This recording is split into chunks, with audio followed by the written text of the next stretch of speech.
Assalamualaikum warahmatullahi wabarakatuh, teman-teman semuanya.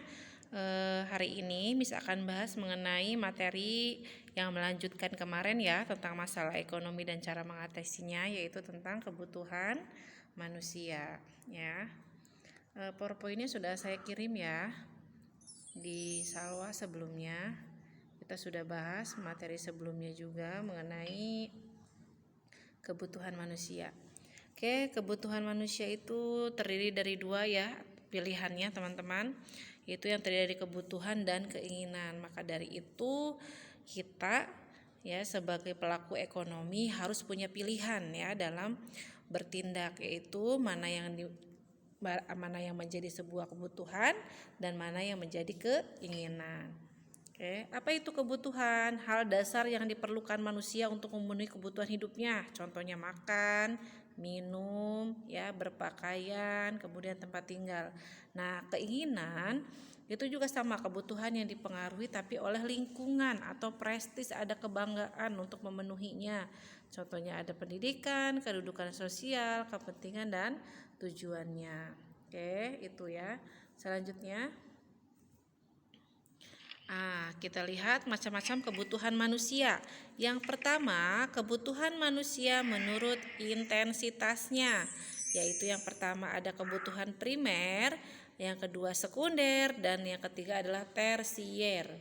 Kebutuhan primer adalah kebutuhan yang mutlak yang harus dipenuhi. Contohnya ya, SPP, sandang, pangan, papan. Nah, ini menjadi dasar teman-teman harus terpenuhi.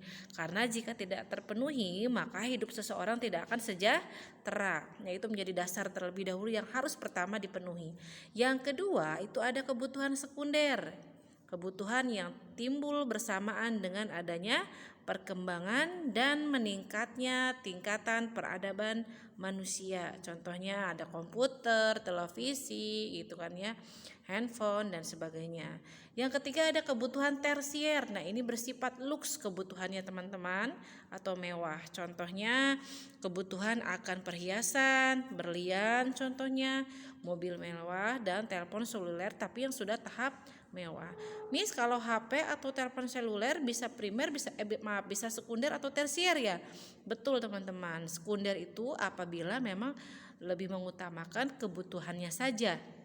Tapi kalau tersier itu sudah berbicara merek dan tidak semua orang bisa membeli ya untuk kebutuhan tersier tersebut karena sifatnya mahal dan mewah. Oke, itu ya. Selanjutnya, nah, ada kebutuhan menurut sifatnya, ada kebutuhan jasmani dan kebutuhan rohani.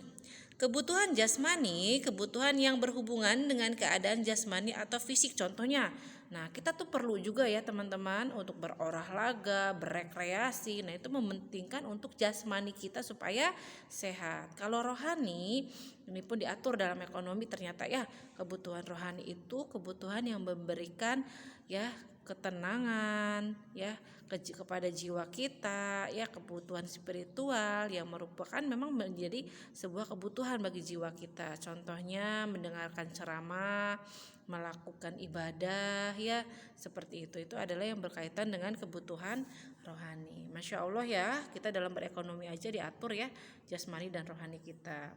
Oke, selanjutnya ada kebutuhan menurut waktu nih teman-teman. Ada kebutuhan sekarang dan kebutuhan masa depan. Kalau saat sekarang tuh apa Miss? Yaitu obat-obatan ya, atau kita sedang sakit, nah maka tidak bisa ditunda ini kebutuhan obat-obatan, langsung segera kita penuhi. Ya, masa sih kalau kita sakit, aduh perut saya sakit nih, nanti aja deh lusa, kan nggak mungkin ya, keburu meninggal nanti orangnya.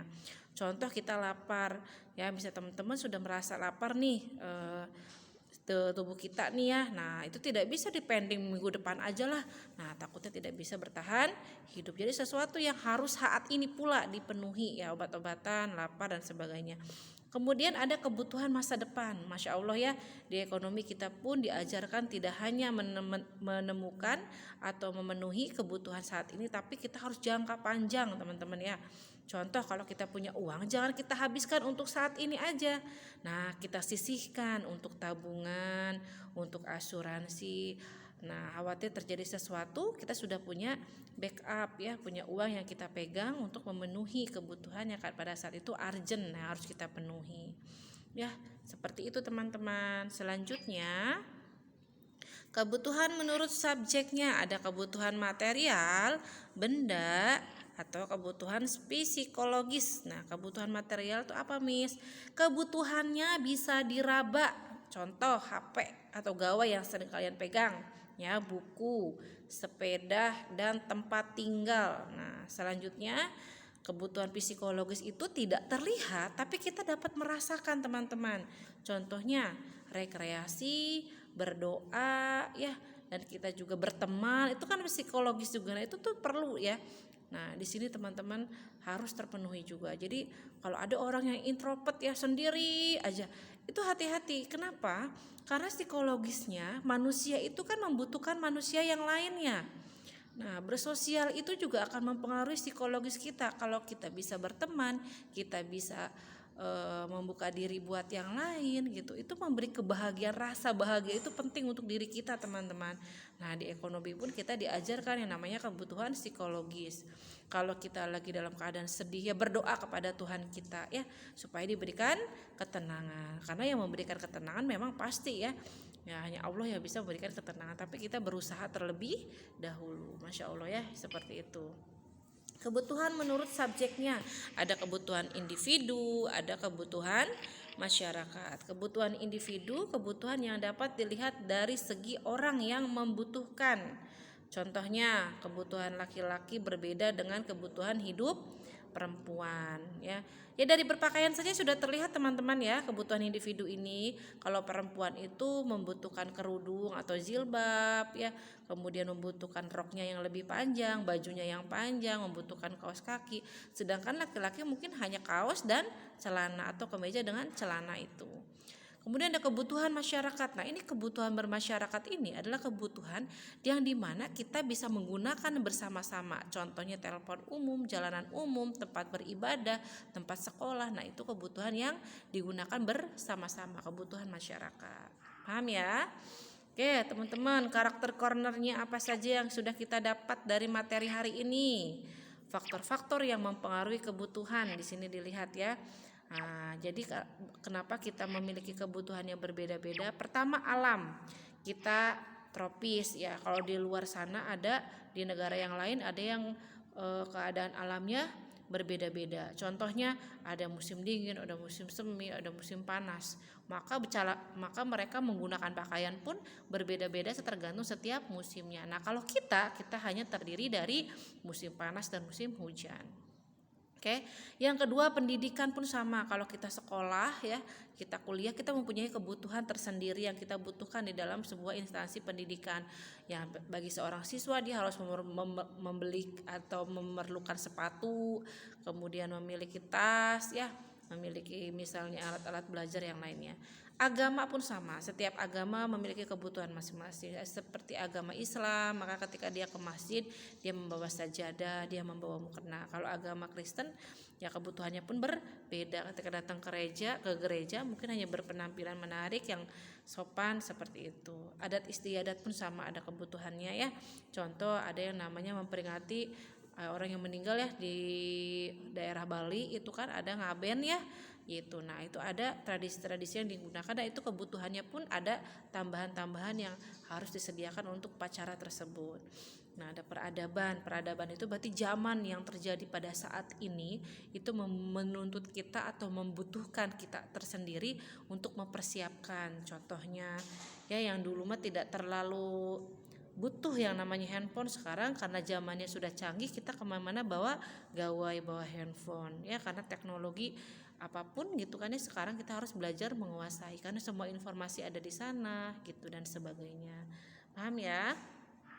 Oke, selanjutnya alat pemuas kebutuhan. Teman-teman ada dua, barang konsumsi ya, benda yang dapat langsung digunakan atau untuk memenuhi kebutuhan, dan ada barang produksi di mana harus digunakan terlebih dahulu, harus diolah terlebih dahulu ini. Silakan nanti ada tambahannya di buku kalian masing-masing ya, di tabletnya. Kemudian berdasarkan cara memperolehnya, teman-teman, itu ada barang ekonomi yang sifatnya ada barang komplementer, ada barang substitusi ya. Seperti itu.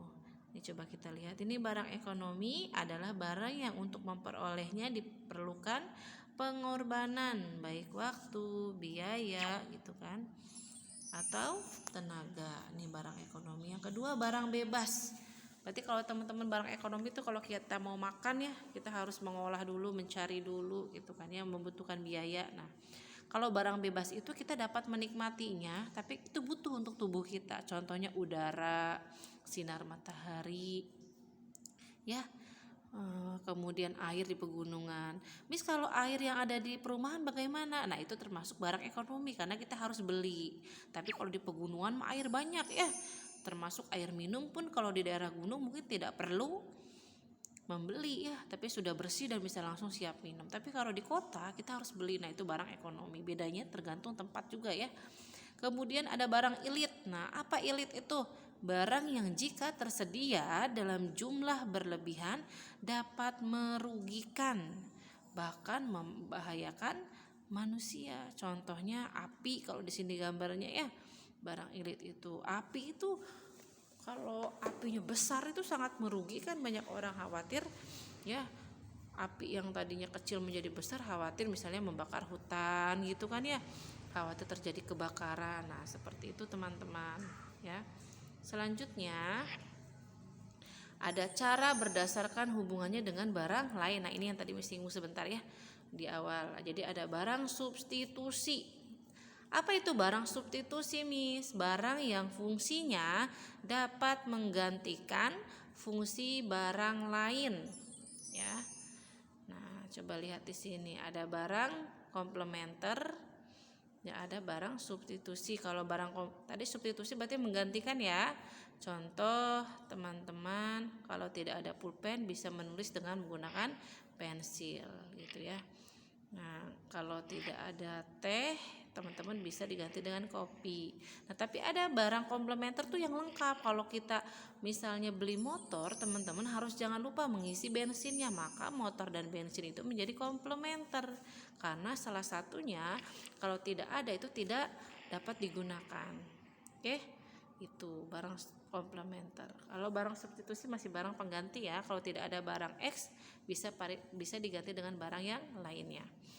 Kemudian berdasarkan pengaruhnya terhadap prosesnya, ada barang mentah, barang setengah jadi, barang jadi. Nah, ini proses ya teman-teman. Contoh pakaian yang kita gunakan sekarang itu mendapatkan atau melalui sebuah 3 proses. Nah, barang mentahnya pakaian itu kan dalam bentuk tadinya mungkin dari kapas ya. Nah, bisa dari kapas atau ulat misalnya, dari kapas lah ya umumnya. Dari kapas ini kemudian diproses menjadi barang setengah jadi, jadilah ya benang-benang, kemudian diolah menjadi barang jadi, dari benang menjadi kain, kemudian dijahit menjadi barang jadi atau pakaian yang sering kita gunakan. Oke, seperti itu teman-teman. Selanjutnya ada biaya kesempatan atau opportunity cost, ya biaya peluang. Apa itu, Miss, yang dikatakan biaya kesempatan? Yaitu biaya yang merupakan timbul akibat dari mengorbankan kesempatan ya untuk menggunakan barang dan tujuan yang lainnya. Contoh ya, teman-teman sehari-hari dihadapkan dengan beberapa pilihan. Contoh, Erna lulus sekolah SMA, dia dihadapkan dengan 2 pilihan untuk bekerja. Pertama, perusahaan salon, misalnya di salon ya. Erna ketika belajar di salon setiap bulannya mendapatkan gaji 2,5 juta. Tapi kalau misalnya Erna bekerja di contoh franchise kayak Alfamart, Erna akan mendapatkan gaji 4 juta. Nah, Erna tinggal memilih mau mana yang lebih besar. Nah, pilihlah yang lebih besar keuntungannya, yaitu 4 juta. Artinya apa? Bahwa kita berhak untuk memilih mana yang lebih baik dan mana yang memberikan biaya yang lebih besar untuk diri kita. Itu opportunity cost ya. Jadi mengambil salah satu alternatif atau memilih salah satu biaya untuk mendapatkan biaya yang lebih besar. Selanjutnya ada batas kemungkinan produksi, yaitu batas kemungkinan produksi menunjukkan jumlah maksimum alternatif kombinasi barang dan jasa yang dapat diproduksi oleh sebuah masyarakat pada suatu waktu ketika sumber daya ekonomi dan teknologi diperdayagunakan sepenuhnya. Nah, seperti itu teman-teman, bisa dilihat lebih lanjut nanti di bukunya masing-masing ya. Itu saja yang dapat Miss sampaikan hari ini ya teman-teman ya. Sampai sini dulu materi kita hari ini ya. Mudah-mudahan apa yang Miss sampaikan dapat terpahami dengan baik, dengan jelas ya. Silakan teman-teman untuk absen di kolom komentar YouTube saya. Terima kasih. Mudah-mudahan apa yang Miss sampaikan menjadi amal soleh buat teman-teman semuanya, dapat dipahami, dapat diaplikasikan kita sebagai pelaku ekonomi sehari-hari dengan tetap mempertahankan sumber daya alam yang ada di sekitar kita dengan tidak memboros-boroskannya, tidak membuang-buangnya berlebihan. Ya, terima kasih. Alhamdulillahirabbil alamin. Wassalamualaikum warahmatullahi wabarakatuh.